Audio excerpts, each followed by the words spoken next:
সাভারের ভাগলপুরে কলেজ মাঠে এনসিপির প্রোগ্রামে ককটেল বিস্ফোরণ। এনসিপির কেন্দ্রীয় নেতৃবৃন্দ এখানে উপস্থিত ছিলেন, তাদের উপস্থিতিতে ককটেল বিস্ফোরণ করা হয়।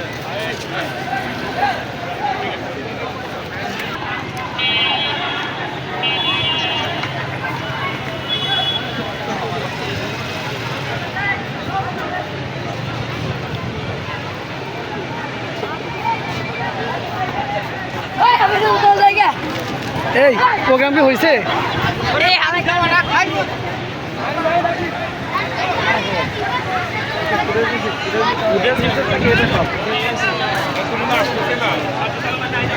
ভাই ঠিক আছে।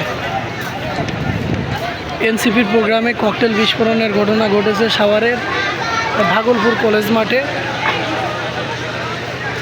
এখানে উপস্থিত ছিলেন এনসিপির কেন্দ্রীয় নেতৃবৃন্দ।